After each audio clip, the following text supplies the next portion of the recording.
Well, good afternoon. You're listening to the new WCEG Network on WCEGTalkRadio.com.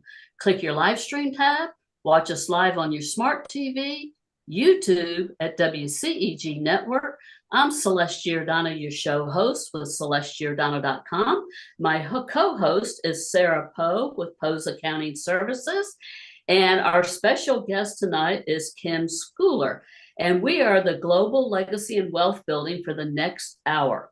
We're the worldwide community empowerment group where we speak life into the community. Like us on Facebook, follow us on Twitter and on Instagram at WCEG_talk_radio and at WCEG Network. We're also on Roku TV and Apple, and just go to the apps. And last but not least is our disclaimer. The topics and opinions are those of the show host and guest and not WCEG Network. And thank you for your continued support. Well, good afternoon, ladies. How are you today? Good. Good. Doing really good, Celeste. Absolutely. Kim, you've been over on the West Coast doing radio or TV shows and interviews and speaking to women groups. And Sara, it's such a pleasure to have you back as my co-host. You were with me earlier this month when we interviewed Bonnie Dobbs on Medicare and other red tape. And it's just lovely to see you here today. And as you know, Sara, as Kim is one of my all-time favorite people that I love to interview on the radio show. As a business strategist, I've had Kim attend many of our meetings and our in-person workshops. I am a fan of Kim Scouller, and I love the message that she has and what she brings to the table. And I'm very excited, Sara, because October is Domestic Violence Awareness Month. And today our topic is we're going to be talking about financial abuse. And Kim's got a great show lined up for us here today with some great questions that we're going to be asking her to educate and inform our community. But Sara, do me a favor and tell our audience a little bit about you and how they can get a hold of you and your CPA firm, because we are in the fourth quarter and we are getting down to the last couple of months of the year. And people, you need to be having a conversation with your CPA between now and the end of the year. Go ahead, Sara. Hi, I'm Sara Poe with Poe's Accounting Services. We like to empower the small business owner to be able to do the best that they can and not pay everybody's fair share, but only their own in taxes. Just a FYI, we have a newsletter that goes out weekly. If you're interested in that, just send us your email. We'll be happy to add that to your list of things you get in your inbox every day. It has a lot of good information. I think it helps people well. Absolutely, Sara. And I'm glad to see, for the last several years with your weekly blog that you send out, your newsletter, it's very educational and informative for everybody, whether you're an entrepreneur, you're a corporation, you're an individual, getting a W-2 form or you're getting a 1099 form. You have a lot of great information, whether you're dealing with the elderly people where maybe you're helping elderly parents. Maybe it's something where estate tax. Sara Poe and Poe's Accounting Services is my go-to person right there. And Sara, thank you for putting out that weekly newsletter because it is beneficial. And I love sharing it. Women in Community Impact loves it. We love sharing that with our audience. And also, I want to say a quick word here that with Penny Rogers and WCEG Talk Radio, we are grateful and blessed. I think this is our fifth season with WCEG Network and Global Legacy Wealth Building. And we just love the platform that we have here, that we get to bring guests like Kim Scouller, Bonnie Dobbs. We had Jamie Parker with real estate in September. And we have a great opportunity here because of WCEG Network to inform, educate the community about what's going on, in our community. And good people who are reputable people with character and integrity that you can connect with and learn with from. So thank you, Penny Rogers and WCEG Network. Absolutely. All right. Absolutely. Kim, I've got your bio here, but also I know that you've got a lot of things going on. And why don't you just catch us up real quick, like where you're at on the West Coast, what's going on in your world right now before we get started? Well, sure, Celeste. So, as you mentioned, October is Domestic Violence Awareness Month. And a big part of that is financial abuse. 1 in 4 women report that they're victims of domestic violence, and 99% of those women are also victims of financial abuse. So I do a lot of traveling in the month of October talking out about this issue because there aren't, unfortunately, a lot of financial professionals or financial firms out there speaking to 1/4 of women going through this. So I just got back from a trip on the West Coast. I was in wonderful, beautiful Portland, Oregon, where the weather was amazing and the trees are gigantic. And I did a great TV interview for their afternoon show. Wonderful host, Hannah Olson. And we talked about domestic violence and financial abuse and the red flags, a lot of the things that we're going to be talking about today. I did a women's event for a women's group there that night, and then flew to Modesto, California, and did another great women's event on Saturday for a women's group there, and then flew back Sunday. So I'm in town, I'm based in Atlanta, Georgia. So I'm home for the week. I was telling Celeste and Sarah and Penny that my son is getting married December the 1st. So we are in high wedding mode in my household. So I'm really cherishing this week at home before I go on another trip next week. Absolutely. And, Kim, we had you on the show, I think in April, it's Financial Literacy Month. I think it was back in April, we had you on the show for that. And you have a new book out, and it's called How Money Works for Women, right there. And tell us a little bit about that book, please. So, has been a real labor of love for me. As you know, Celeste and Sarah, I'm a lawyer by education, and I spent a lot of time as in-house counsel for one of the largest financial firms in the country, and ended up actually serving as president of their largest broker-dealer in the United States, which is how I ended up in Atlanta, Georgia. I'm not originally from here, but not a lot of Atlantans are from here.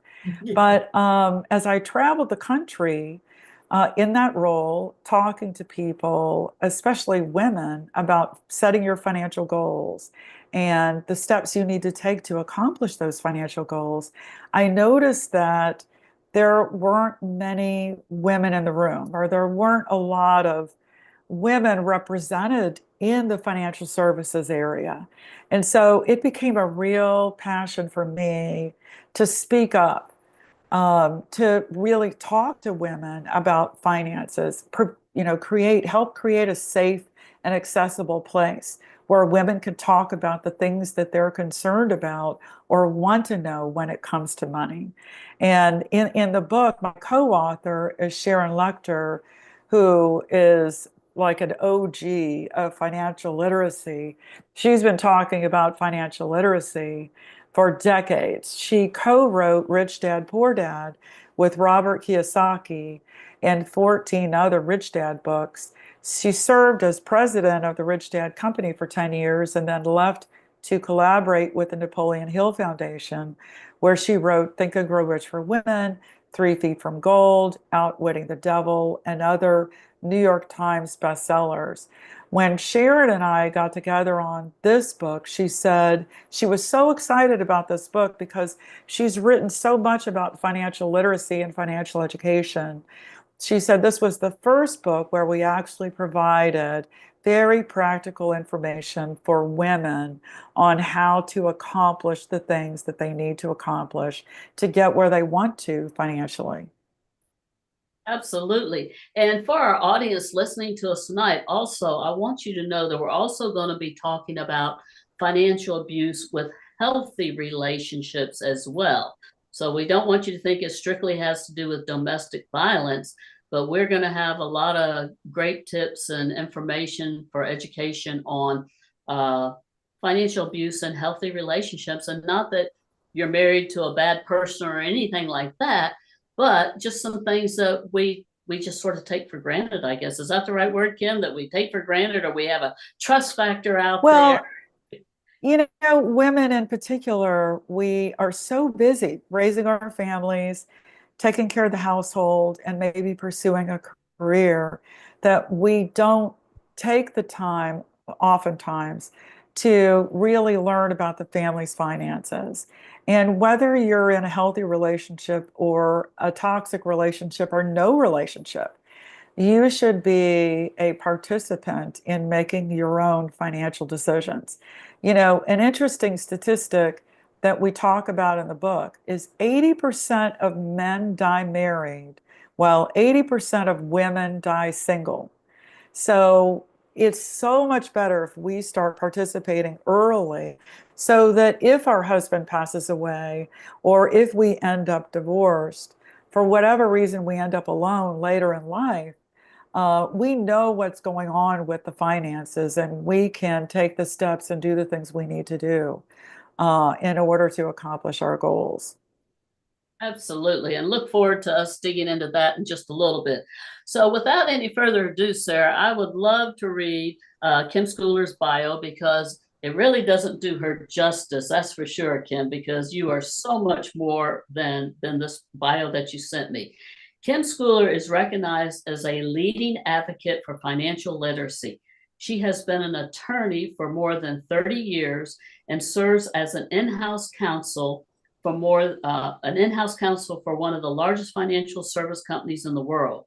Her last 4 years at Transamerica, she served as the president of their broker-dealer with the largest number of registered representatives. As one of the few women broker-dealer presidents in the U.S., she traveled around the country talking with people, especially women, about the steps to identify and achieve their financial goals. Wanting more control over her time, Kim left corporate career to start her own financial business and law firm based in the Atlanta area. A certified financial educator, Kim continues to speak with people about the importance and the impact of financial education that leads to literacy. She's recently co-authored a book, How Money Works for Women, Stop, Control, or Lose It, with Sharon Letcher, and who co-authored Rich Dad, Poor Dad, as well as several other New York Times best-selling authors. And Kim, thank you so much for joining us. I want to say that you've been with us. This is our 5th season. I think you've been with us every season, just about, sometimes twice. I think I have. And well, I love talking to you and Sarah. Absolutely. And we love that. And we have come a long ways over the many years. I mean, it's been, I want to say, maybe about 10 years that we have known you, Kim. And you've been a part of our workshops and our women's groups and our networking. So we are just so grateful to have you with us today. Sarah, would you do me the honors of starting off with our questions today, please? Yeah, first off, I want to ask you, where can we buy the book? So you can buy the book on Amazon, but you can also, I think in the chat, we're going to provide some contact information for me. You can reach out to me and I can provide you with a complimentary copy of the book. Well, see, I'm thinking, being my tax practice, it'd be a great book to have for especially women after they lose their husband, right? They may not be financially abused, but I think I see that a lot. They just come in, they really just don't have a clue. They just haven't, they just never took care of any of it. And it's scary. And we've got a whole chapter in the book, Sarah, about widowhood and what does that mean? And if you haven't been involved, it's never too late. Here are the steps. And we kind of outline, step by step what you need to do, because all at once it looks very overwhelming. Oh, absolutely. And most of these are very intelligent women. They just got, like you say, busy in their lives and children and all that stuff, and it was not a priority until that event happens. So Right, that's the main exactly. reason I wanted to know, so I could go buy some to give out to people. So you email me, Sarah, and I'll make arrangements to get some books to you. Okay, I appreciate that. I Thank you. appreciate Thank that. you. All right. I know you're a really big advocate for financial literacy, especially for women, because I've listened to you and learned from you. Can you explain the connection between financial literacy and domestic violence? So I think financial literacy can play a really big role in helping us prevent and hopefully eliminate domestic violence. Women report that they stay or go back to abusive relationships because they are completely financially dependent on their abuser. If we provide women with more education, more tools, more know-how on how to become financially independent or the things they need to do to get there and to take care of their children, then I think more women would avoid those situations or leave those situations early. You know, in the very beginning, financial abuse doesn't look like abuse. In the very beginning, it looks like love. You know, your partner may say, honey, I don't want you to worry about those bills. I don't want you to have to work. You let me take care of that. And you think, oh my gosh, he loves me. He wants to take care of me. And that may be his motive. But for abusers out there, that's the first step in taking complete financial control over you. And you don't really see it, even if you're deep in the middle of it. You can't, it's very hard for women to see where they are, see that they are victims of abuse. And it takes, you know, friends and relatives kind of pointing it out or having those open, hard conversations to help women in those situations see it. We really do believe that with financial education, leading to financial literacy, that we can move the needle on domestic violence. Absolutely. I agree with that. Well, and Kim, you were talking about, the financial abuse and a marriage. Let's say that's like the average Leave It to Beaver family marriage, okay? But also, let's talk about even in the higher level people where we maybe they're very wealthy people or they're financially successful. And so now they have 401ks, they have, IRAs, they have all kinds of stuff. And a woman doesn't get involved in that either. That's right, unfortunately. I mean, I have clients who are survivors of domestic violence and or financial abuse from wealthy families, high income families, doctors' wives, who don't know how to use an ATM because their husband completely controlled all access and information to money. And so they have no idea. They have no idea that even being a stay-at-home mom, there are options for you to set up your own retirement account. And there are tax benefits for in a healthy relationship. There are tax benefits for a couple to doing that Sarah could talk to. So there are things that you can do, whether you're a stay-at-home mom or whether you've got a career or maybe you're, in academics. There are things that you can do to set money aside and to help protect yourself financially. Absolutely. And I just wanted to get that out early in the show here because I don't want people to think that, oh, they're not talking about me, because we're talking a wide perspective of a lot of different situations here. What are some of the Well, I would just say, Celeste, we are talking to 1/4 of the women out there, and the women who aren't going through it, the other 3/4, know someone who is. Yes, Absolutely. And so it is a much wider audience than we think, that I thought when I first started talking about this issue. And even men, After I would talk about this, I would have men come up to me and talk about their sisters or their aunts or their mothers or their stepmothers. And men are the biggest ally. I mean, they're a wonderful support system.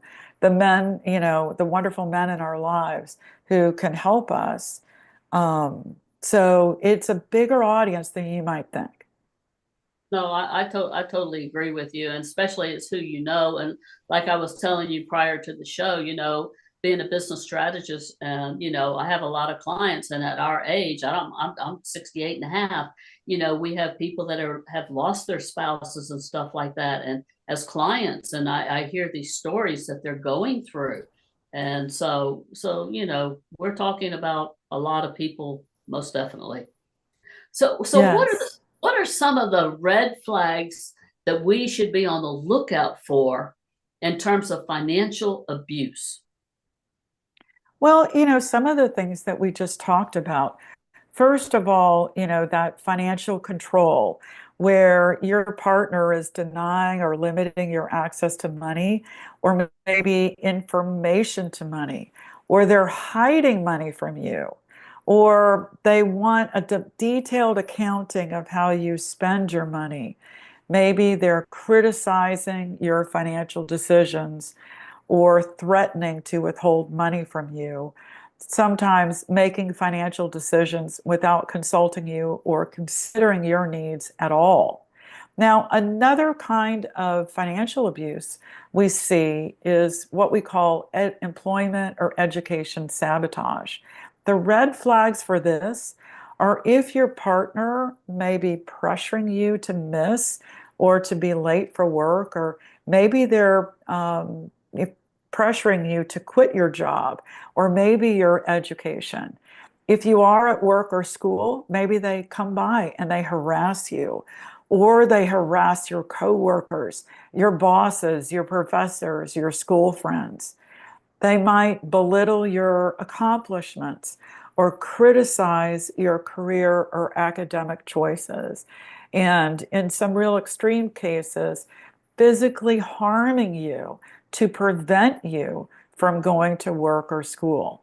Now, the third kind of financial abuse is called economic exploitation. And the red flags for this kind of abuse are if your partner drains the bank accounts without your knowledge, maybe adds their name to your credit card, maybe, pays the mortgage or the bills late, or fails to pay them altogether. Maybe they run up a lot of debt in your name, take out a second mortgage on the home without your knowledge.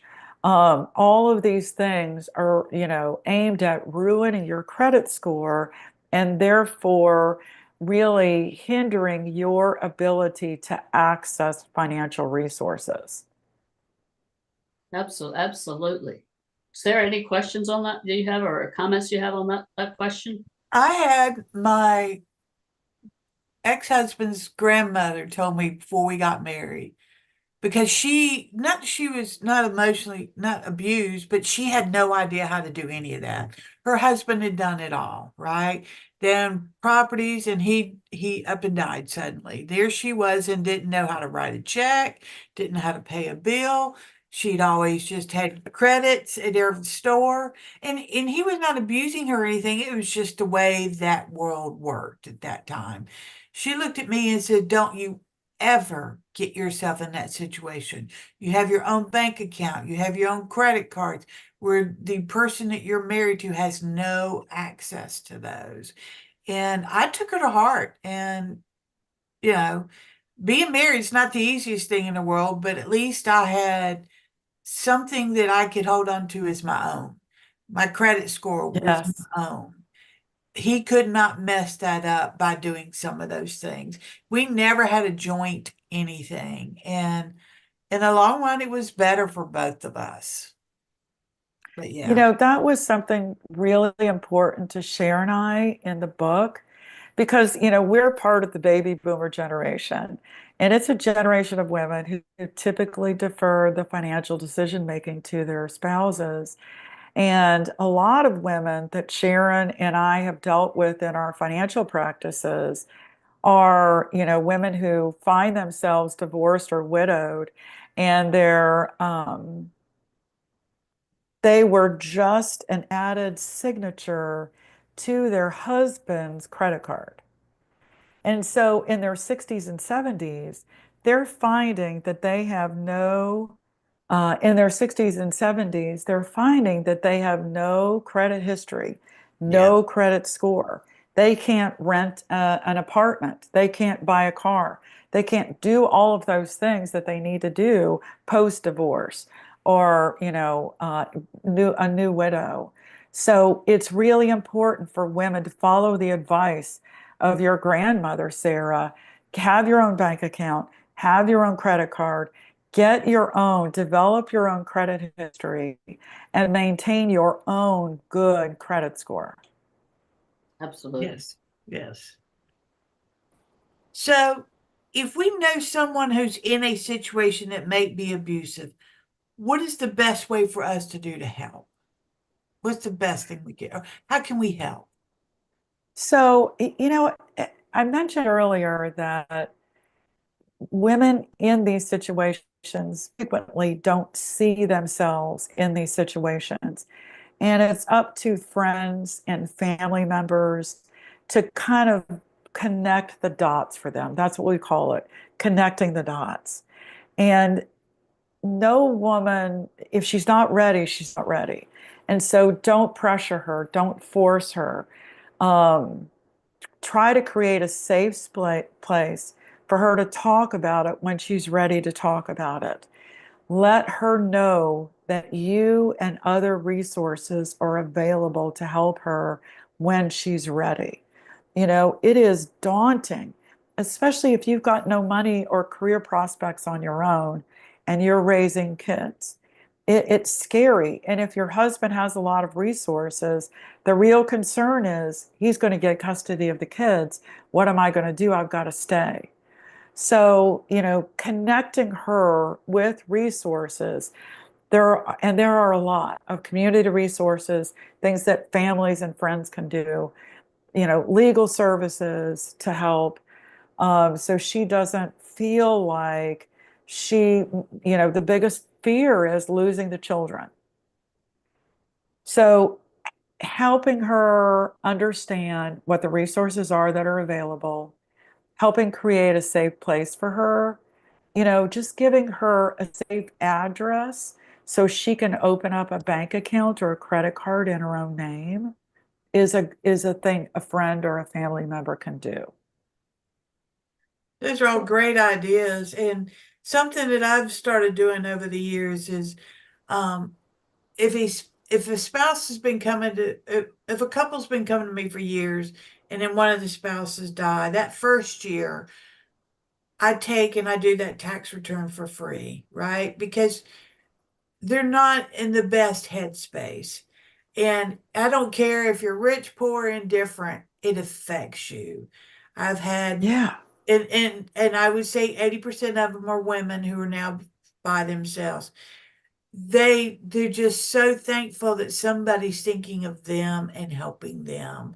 So there's always ways we can help people in those situations. Exactly.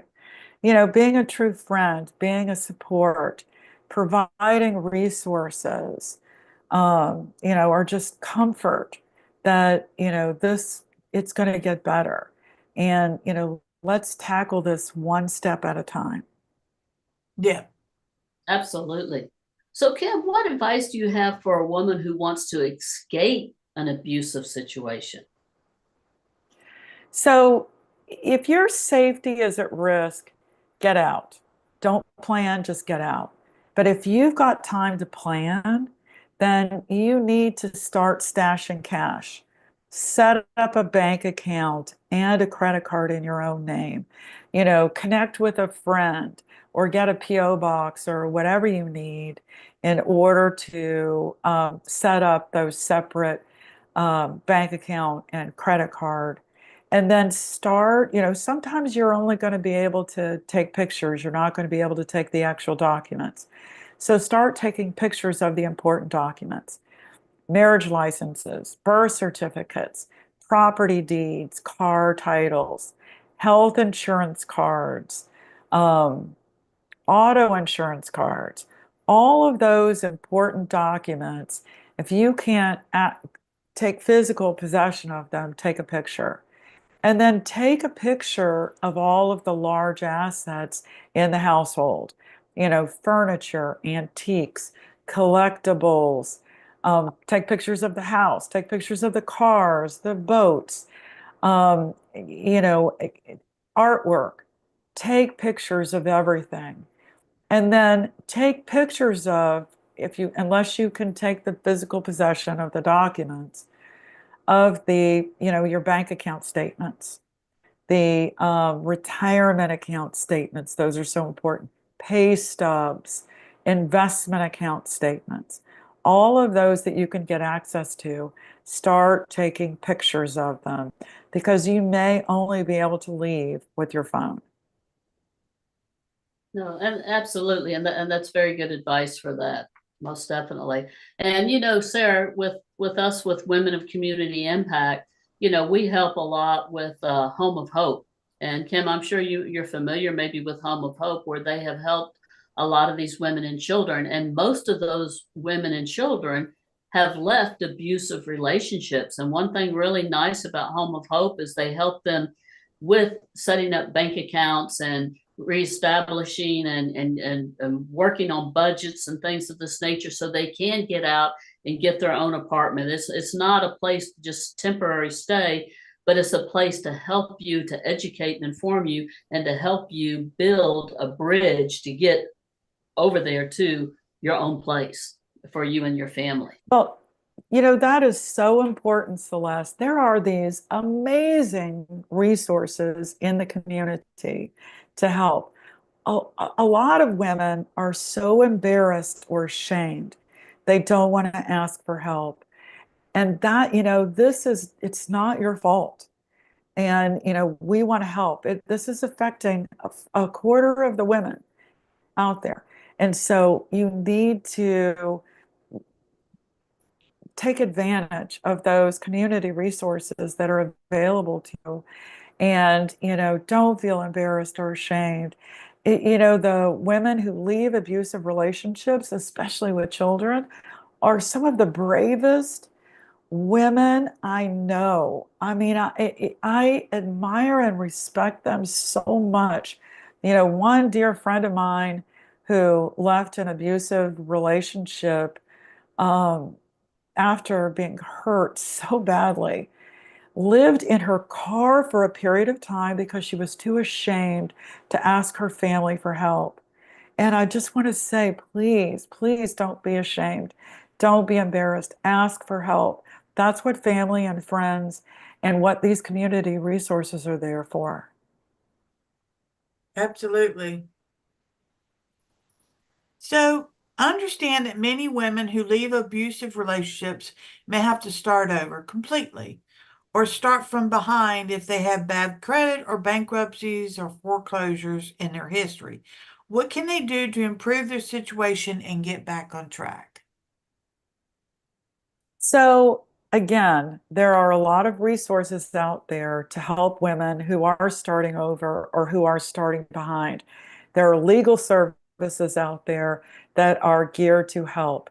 And their states are passing legislation that recognizes this as an issue to help women get ahead or get rid of the debts that really aren't theirs.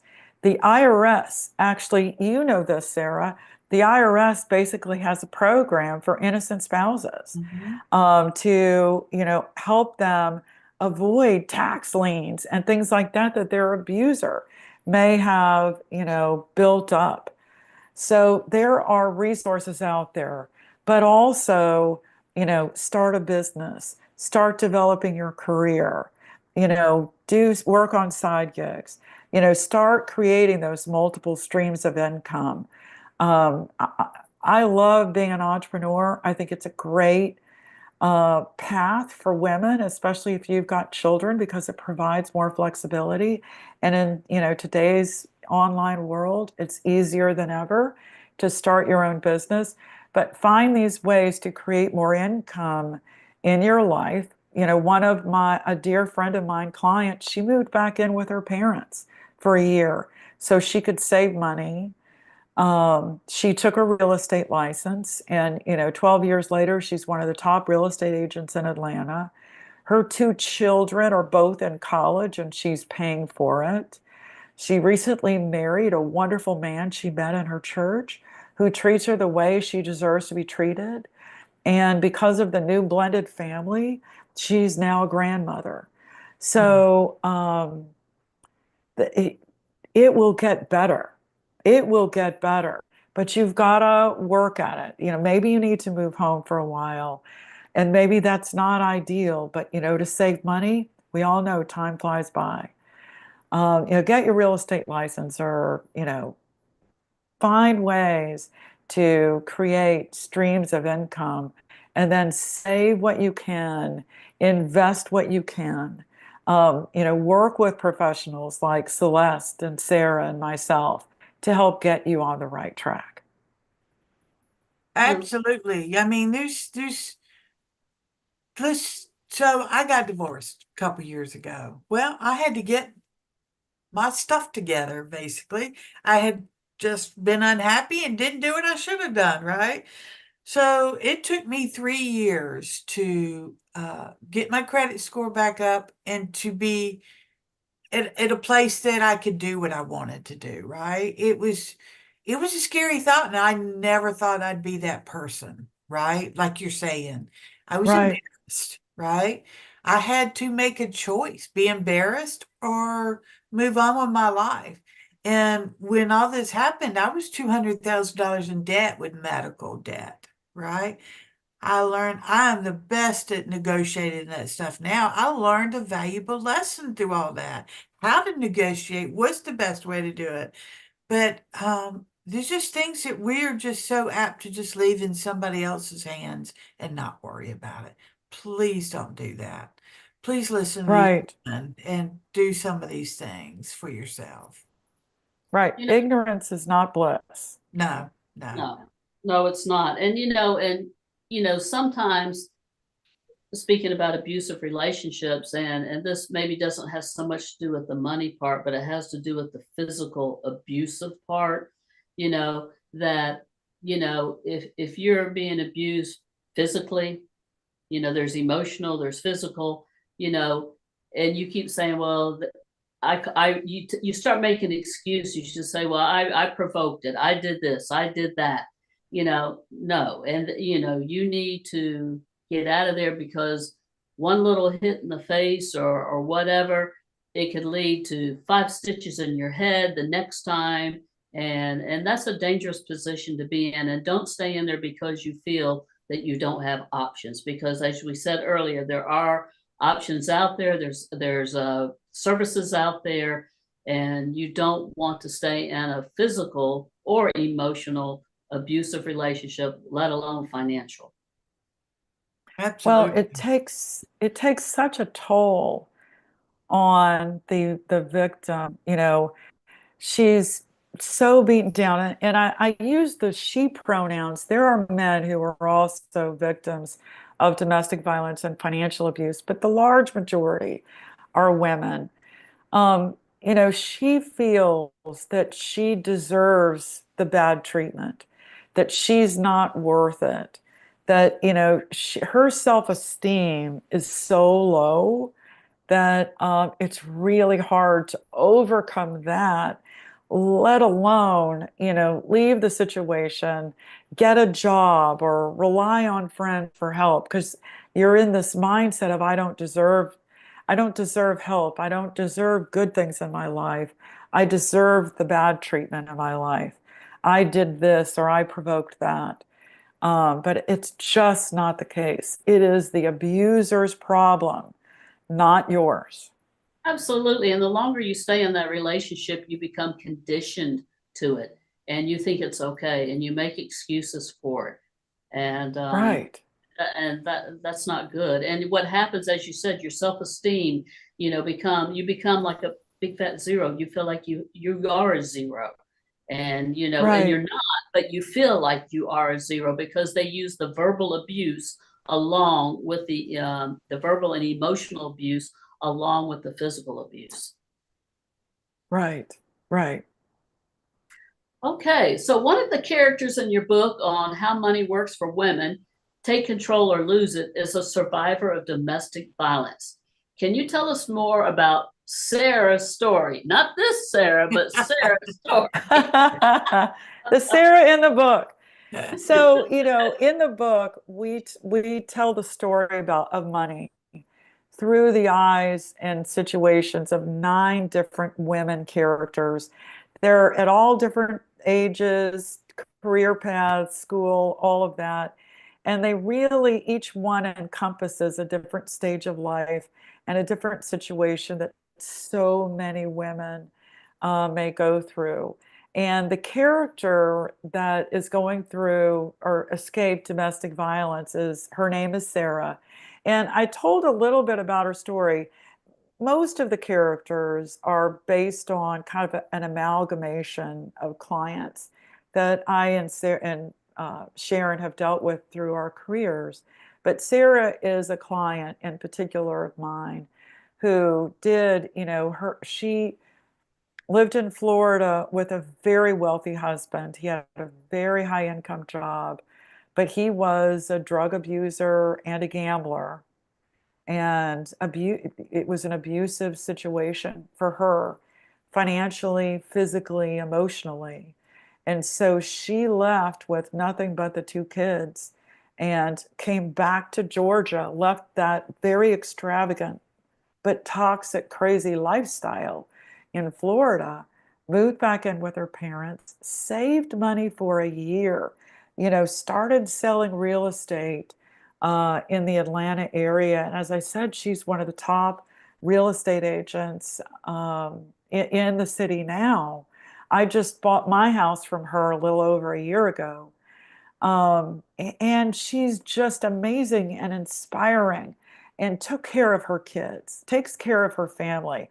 Now, in her new marriage with this wonderful man, takes care of grandchildren.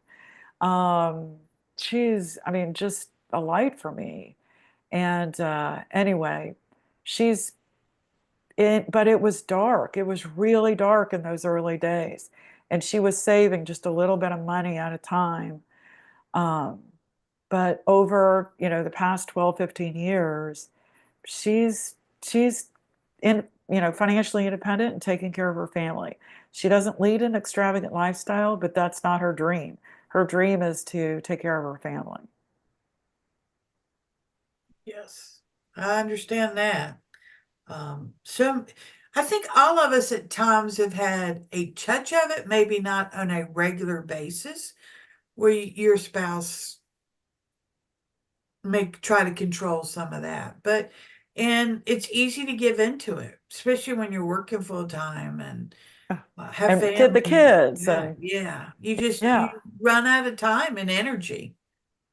Well, and yes. a lot of those a lot of those victims of uh, financial abuse or regular emotional or physical abuse, some of those people don't have family to turn to. That maybe they have severed or they're emancipated from that family, or they've gone to that family so many times while they were in that abusive relationship that sometimes, and they wouldn't leave that relationship. And so what happens is those parents or those family members say, we're done with you. Don't call us no more because you kept going back and going back and going back. And so, there are victims out there that don't have anybody to go back to. Definitely, if there's not, if you don't have family or friend resources, there are those community resources that we talked about that will step in and will be there to help you. In Sarah's chapter, we provide the statistics about domestic violence. Per the CDC, domestic violence is the number one health crisis in the United States. 1 in 4 women will experience domestic violence. 99% of them will also experience financial abuse. Domestic violence hotlines in the United States receive 20,000 calls a day. Wow. And so I And know, if that you've was up got, during COVID too, right? it During COVID, was, because it people were at was up. home and it was a pressure cooker. Finances were tight.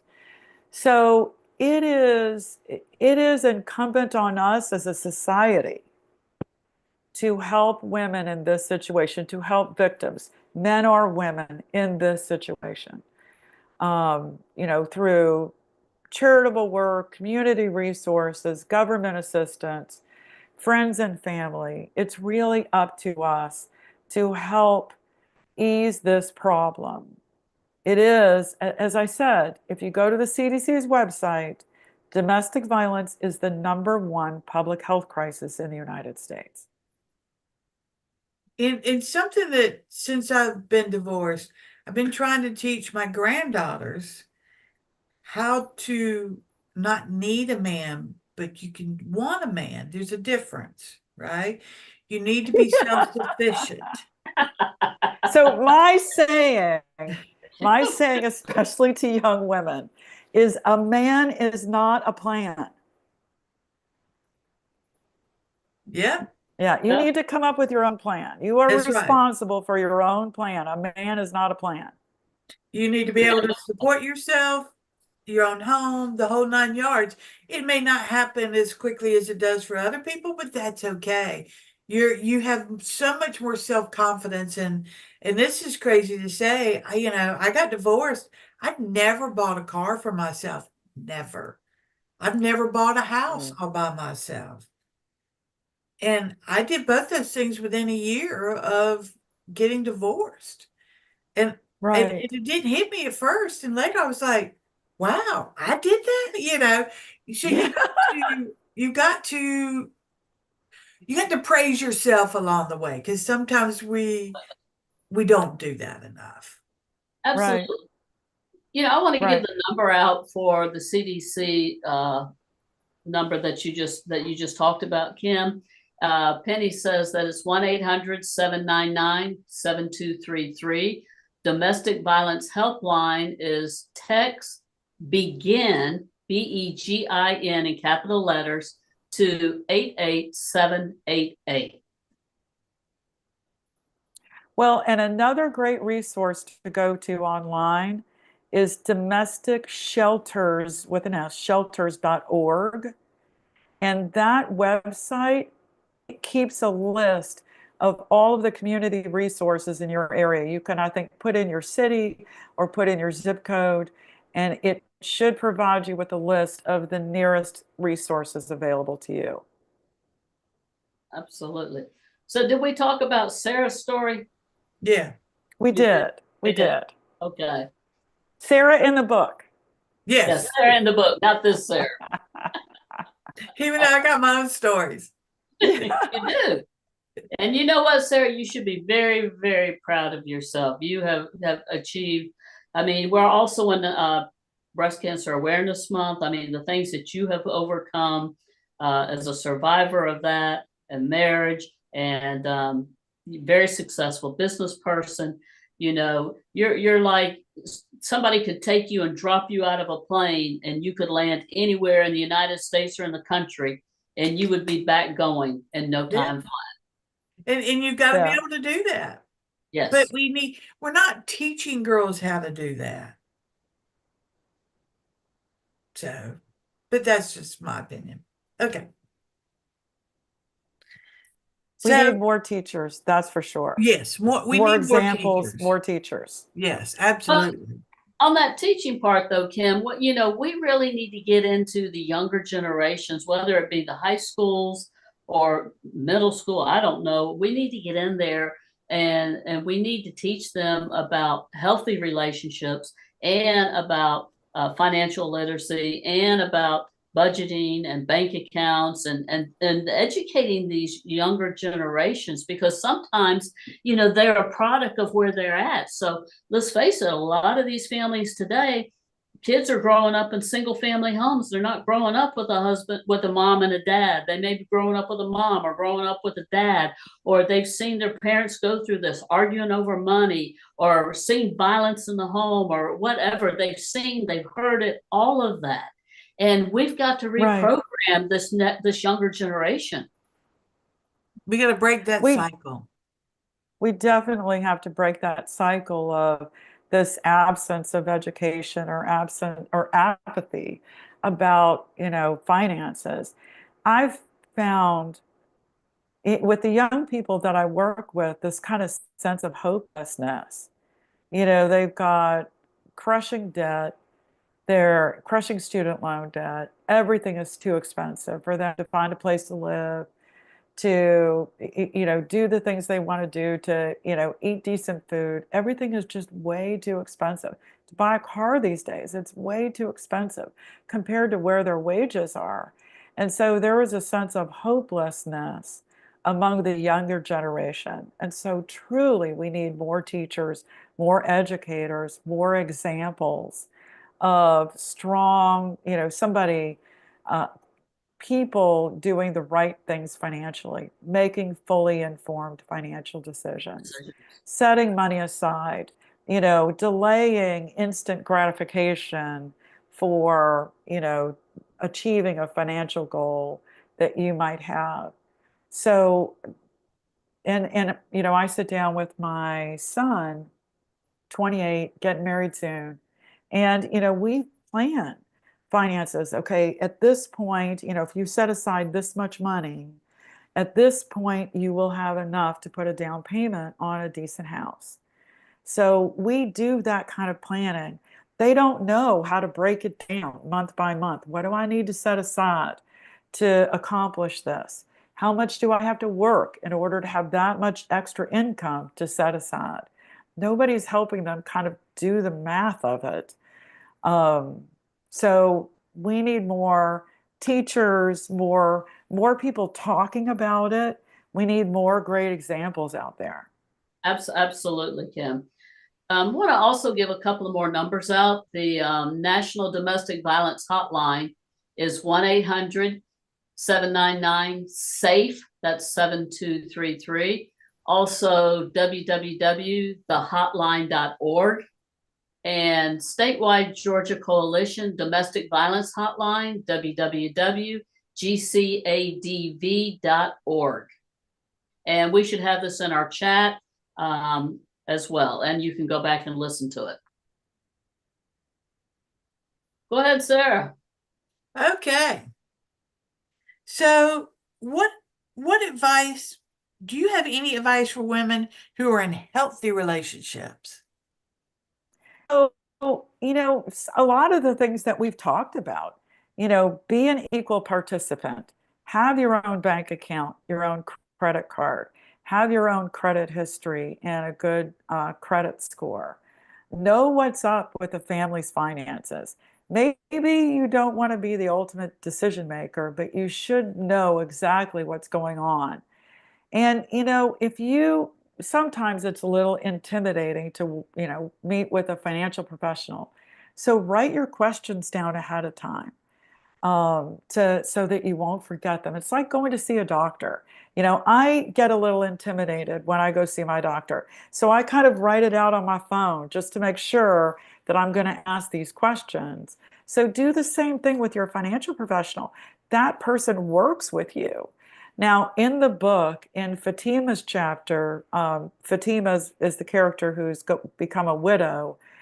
70% of widows fire their financial professional within a year of their husband's death because he never paid attention to them, never asked them questions. So in Fatima's chapter, we've got a list of interview questions. So you can go out and interview financial professionals and find the right one for you. So I would expect that as a financial professional, if I'm working with a married couple, I insist that both people in a couple meet with me, that both people Absolutely. ask their questions, that both people tell me what their goals are.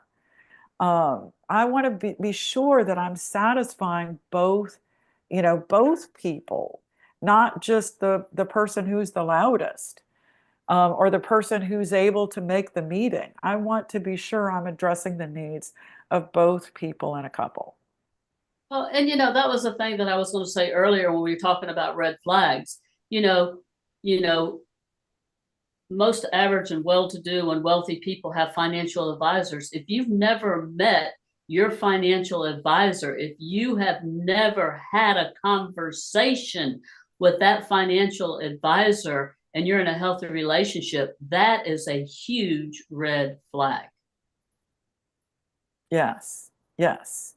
You need to know what's going on. That is shame on the financial advisor not even to initiate that. Right, exactly.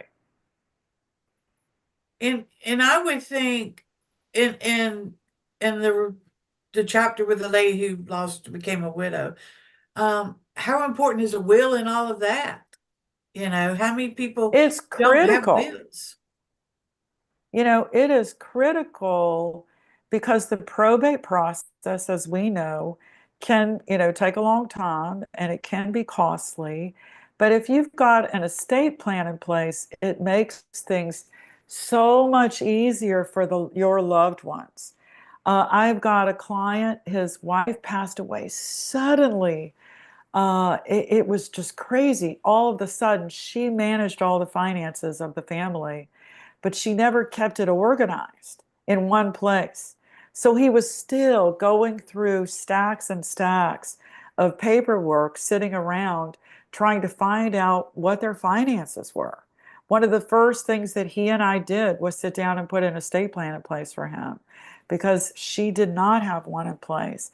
And it was much harder, much longer, much costlier than it needed to be. Absolutely. And and this is why every year you should do a financial checkup. You need to look at whether it's with your financial advisor, your CPA, your bankers, your insurance. Do you have both of your names on the proper documents that need both names, or is it just in one name? Or you need to check your beneficiaries of your life insurance or your financial plans, to make sure, because I hear horror stories that, well, I went in there and it was in my first wife's name and I forgot to update my beneficiaries. I mean, you need to inspect what you expect, people. I see that too. That's crazy to me. It's crazy that you don't, yeah, check your beneficiaries. Yes. Yes. And get a copy of that and put it in a safe place. And, so at least you have that, and account numbers, especially, women that you don't know where your money's at whether it's Fidelity or where Merrill Lynch, wherever it's at, and having these account numbers, and especially if those account numbers are just in the husband's name or just in the wife's name, you need to know that. And, you need, if you never met that financial advisor, how do they know what your wishes were or what your husband's wishes were or whatever, because you never had that conversation together with that financial advisor or that CPA. I mean, that's huge. Right.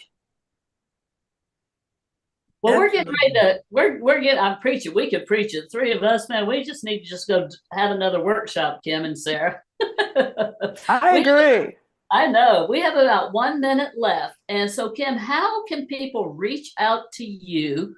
And is there any service or anything that you have to offer? So absolutely, you can reach out to me at kim@howmoneyworks.com. Send me a message. I read all of my own emails. I do have someone who helps me with my social media. So sometimes I don't see any messages that come to Facebook, Instagram, or LinkedIn as quickly as I do if you email me directly. But, if you want a copy of the book, I'm happy to send it to you.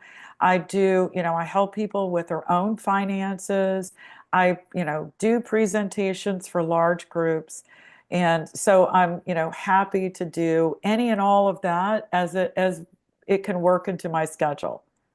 Absolutely. Very appreciative of that, Kim. And you guys want to get this book, How Money Works for Women, reach out to Kim. She's offered to give it to you. I mean, get this book. It's got all the different stories of the different situations of these ladies and people. And it would be a great book to start and sit down and have those hard conversations.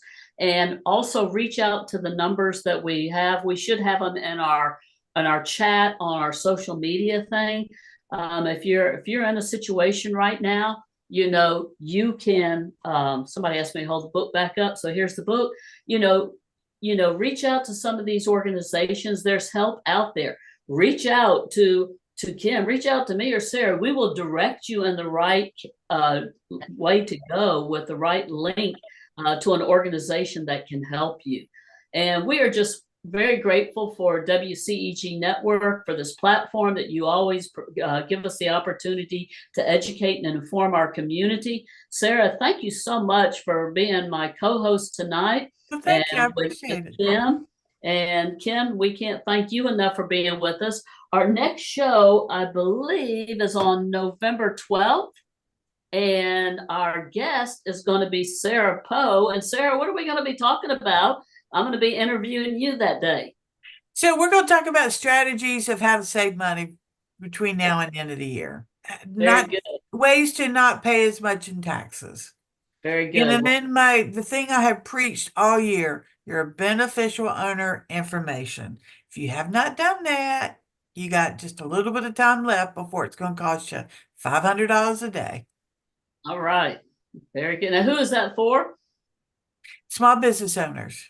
All right. Whether they are LLCs, incorporated, or sole proprietors. All that. And if you are audited by the SEC, then you don't have to do it because they get that information they want that way. But basically, this is a program to help the government find money laundering. All right. Well, we're going to talk about that on November 12th. And with that being said, Kim, congratulations on being the mother of the groom in the wedding on December 1st. So we're excited for you. And we look forward to hopefully having you back again real soon and getting together. And just thank you for everything that you provided for us today. Thank you, Sarah. And thank you, WCEG Network. Love you guys. Have a wonderful, blessed day. Bye. Bye. Bye.